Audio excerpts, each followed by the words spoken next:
Elsa ഒന്ന് നിന്നേ, ഞാനൊന്ന് പിന്നാലെ വന്ന് പറയട്ടെ. ഞാൻ വല്ലതും എടുത്ത് എറിയും. ഈശോമിശയ്ക്ക് സ്തുതിയായിരിക്കട്ടെ അച്ചോ. ഇപ്പോഴും എപ്പോഴും സ്തുതിയിരിക്കട്ടെ.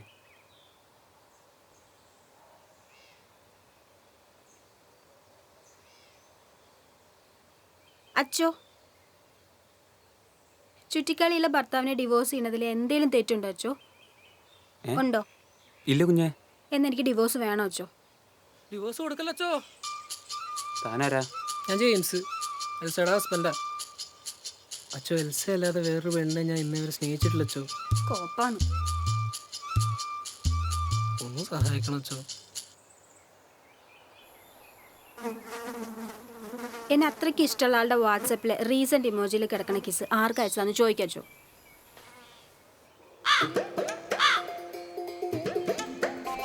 ജെയിംസേ, ചാറ്റ് ക്ലിയർ ചെയ്താലും റീസെന്റ് ഇമോജിയിൽ നമ്മളയച്ച ഇമോജി എല്ലാം കാണാൻ പറ്റും. അച്ചോ, അത് ഞാൻ എൻ്റെ കൂട്ടുകാരൻ അയച്ചതാ അച്ചോ. ഏത് കൂട്ടുകാരൻ? പോള്. പോളിന് കിസ് അയക്കാൻ പോളും ജെയിംസും തമ്മിൽ എന്താണ്? ഒന്നുമില്ല. ഒന്നുമില്ലേ? ഒന്നുമില്ല. ഒന്നുമില്ലെങ്കിൽ പിന്നെന്തിനാണ് കിസ്? എന്തിനാണ് കിസ്? അത് പിന്നെ അച്ചോ, പോളിന് കുട്ടി ജനിച്ചതിൻ്റെ സ്റ്റാറ്റസ് ഇട്ടപ്പോൾ കൺഗ്രാറ്റ്സ് വിത്ത് കിസ് ഇമോജി ആയിട്ട് അയച്ചോ. അതിന് വലിയ ലിപ്പുള്ള ചുവന്ന കിസോ? വിശ്വസിക്കും. എനിക്കും വിശ്വാസം വരുന്നില്ല. അതെന്താ? പാരമ്പര്യമായിട്ട് കള്ളം പറഞ്ഞ ഫാമിലിയാണ് അച്ചോ. ഒന്നുമില്ലല്ലോ, നമ്മളൊക്കെ ആണുങ്ങളല്ല അച്ചോ. ബഹുവചനം വേണ്ട ജെയിംസേ. മുടിയാനായിട്ട്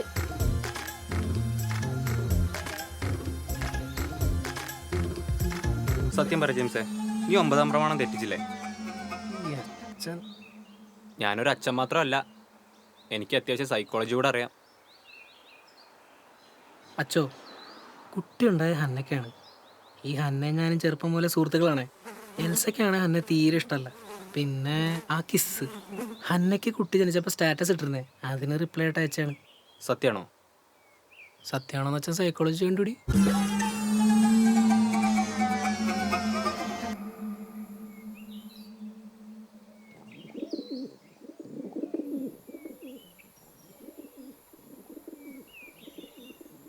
അച്ഛൻ പറഞ്ഞുകൊണ്ട് ഞാൻ വിശ്വസിക്കാം. പക്ഷേ ജെയിംസിന് ഹനിക്ക് മെസ്സേജ് അയക്കരുത്.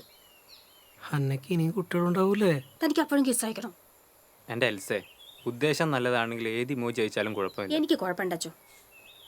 എന്നാൽ പിന്നെ അന്നിയുടെ നമ്പർ നീ ഇങ്ങ് ഡിലീറ്റ് ചെയ്യ്. നിന്റെ സമാധാനപരമായ കുടുംബജീവിതത്തിന് അതാണ് നല്ലത്. ശരി അച്ചോ, പക്ഷെ ഇനിയെങ്കിലും ഇവളോട് എന്നെ സംശയിക്കരുതെന്ന് പറയണം.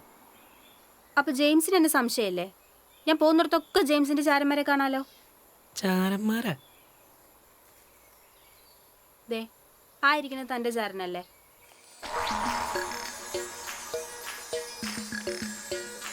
അയാളോ? അതെങ്ങനെ? അല്ലേ പിന്നെ ആരെങ്കിലും ഈ പാർക്കിൽ തക്കാളി വിൽക്കായിരിക്കും അച്ചോ. അച്ചോ, അയാൾ ആരാന്ന് പോലും എനിക്ക് അറിഞ്ഞൂടെ അച്ചോ. എൽസേ, എനിക്കറിയാവുന്ന ആളാണത്. നീ വെറുതെ സംശയിക്കണ്ട. തൽക്കാലം നിങ്ങൾ തമ്മിലുള്ള പ്രശ്നങ്ങളൊക്കെ തീർന്നില്ലേ? എന്നിട്ട് വീട്ടിൽ പോകാൻ നോക്ക്. പ്രശ്നം തീർന്നിട്ടില്ല അച്ചോ. ഇനി എന്ത് പ്രശ്നം? കിസ് അതല്ലേ കോംപ്രമൈസ് ആക്കിയത്. ഇത് വേറെയാണോ അച്ചോ? ജെയിംസേ, ഇല്ലച്ചോ, ഞാൻ വേറെ ആർക്കും കൊടുത്തിട്ടില്ല. ഇത് കിട്ടാത്ത കിസിന്റെ പ്രശ്നമാണോ അച്ചോ? നമ്മുടെ കല്യാണം കഴിഞ്ഞിട്ട് ഇപ്പൊ എത്ര വർഷമായി? 3 4. അച്ഛൻ എന്നോട് ക്ഷമിക്കണം. ഇത് പറയാ ഇനി ഒരു അവസരം എനിക്ക് കിട്ടിയെന്ന് വരില്ല. ജെയിംസ് എന്നാണ് എന്നെ അവസാനമായിട്ട് കിസ് ചെയ്തത്? അത് കഴിഞ്ഞ ആഴ്ച നമ്മള് അത് സെക്സ്. ഞാൻ ചോദിച്ചത് എന്നാണ് ലാസ്റ്റ് നമ്മൾ കിസ് ചെയ്തതെന്ന്. ജെയിംസ് എന്നെ സ്നേഹത്തോടെ ഒന്ന് ഹഗ് ചെയ്തിട്ടോ കിസ് ചെയ്തിട്ടോ വർഷങ്ങളായി. ജെയിംസ്, നീ ഇങ്ങനെ ഉഴപ്പരുത് കേട്ടോ. ശരി, വാ വീട്ടിൽ പോ. ഇവിടെ വെച്ച് എന്തായാലും കിസ് ചെയ്യാൻ പറ്റില്ലല്ലോ. ഇവിടെ വെച്ച് തന്നെ വേണം. ഈ പാർക്കിൽ വെച്ചോ? അതെ. അച്ചോള് പറയുന്നത് കേട്ടില്ലേ? കേട്ടു. ഉദ്ദേശം നല്ലതാണെങ്കിൽ പാർക്കിലായാലും കുഴപ്പമില്ല. പിന്നെ നിങ്ങൾ ഭാര്യ ഭർത്താക്കന്മാരല്ലേ? അതെ, പക്ഷേ വിവാഹശേഷം പാർക്കിലിരുന്ന് കിസ് ചെയ്യുന്ന സമ്പ്രദായം നമ്മുടെ നാട്ടിലില്ലല്ലോ.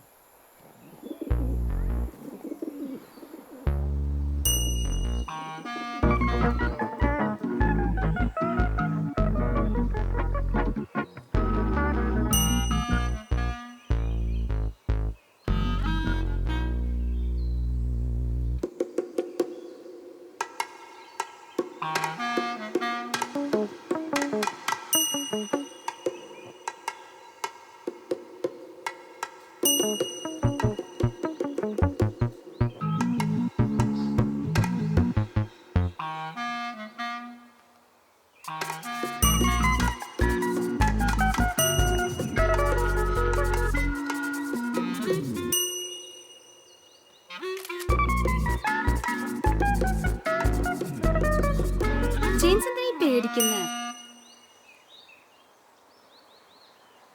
നമുക്ക് വീട്ടിൽ പോയാലേ? ജെയിംസിന്റെ പ്രശ്നം എന്താണെന്ന് അറിയാച്ചോ? ജെയിംസ് ഒട്ടും റൊമാൻറ്റിക് അല്ല.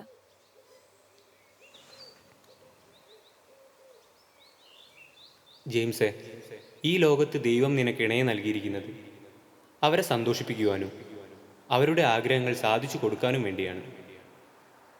തൻ്റെ ഇണയെ സ്നേഹിക്കുന്നവൻ തന്നെ തന്നെയാണ് സ്നേഹിക്കുന്നത്.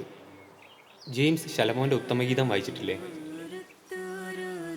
മുള്ളുകൾക്കിടയിലെ ലില്ലിപ്പൂ പോലെയാണ് കന്യകമാരുടെ ഇടയിൽ എൻ്റെ ഓമന. അവളുടെ തണലിൽ ഞാൻ ആനന്ദത്തോടെ ഇരുന്നു. അതിൻ്റെ ബലം എൻ്റെ നാവിന് മാധുര്യപൂർണ്ണമാണ്. അവൻ തൻ്റെ അധരങ്ങളാൽ എന്നെ ചുംബിക്കട്ടെ. നിന്റെ പ്രേമം വീഞ്ഞിലും രസകരമാകുന്നു. എൻ്റെ പ്രിയേ, നീ എത്ര സുന്ദരി.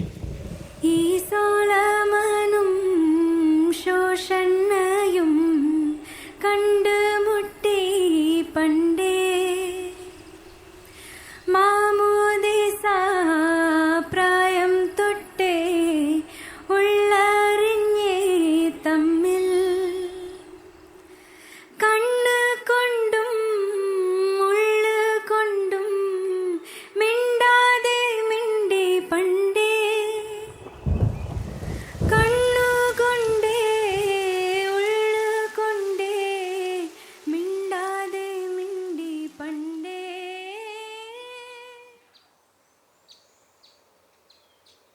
അച്ചോ, എനിക്കൊന്ന് കുമ്പതിരിക്കണമല്ല. കുഞ്ഞെ, അത്രയ്ക്ക് പാപം കേൾക്കാൻ പറ്റിയൊരു മൂഡിലല്ല ഞാൻ. പാർക്കിലാണോ കുഞ്ഞെ തക്കാളി വിൽക്കുന്നത്? എന്നാ പിന്നെ നാളെ മുതൽ കിഴങ്ങ് വെക്ക. എവിടെ നീ ലോഹ കൊള്ളാലോ. വൈകിട്ടൊരു ഓഡീഷൻ ഉണ്ട്, പുതിയ പിള്ളേരുടെ കൂടാ. അവർക്ക് കുറച്ച് കൊച്ചന്മാരെ ആവശ്യം. എങ്ങനെയുണ്ട് ലുക്ക്? തരക്കേടില്ല. വൈകിട്ട് വരുമ്പോ റൂമിൽക്കുള്ള അരി മേടിക്കാൻ മറക്കണ്ട. പിന്നെ ക്യാരക്ടർ ഒബ്സർവേഷന് തക്കാളിയും കൊണ്ട് പാർക്കിലല്ല, വല്ല മാർക്കറ്റിലും പോയിരി. അവിടെയൊക്കെ ഭയങ്കര വെയിലച്ചോ, നമ്മളെ കൊണ്ടൊന്നും നടക്കൂല. ഇങ്ങനെയാണ് ഇനി കുറേ രക്ഷപ്പെടും.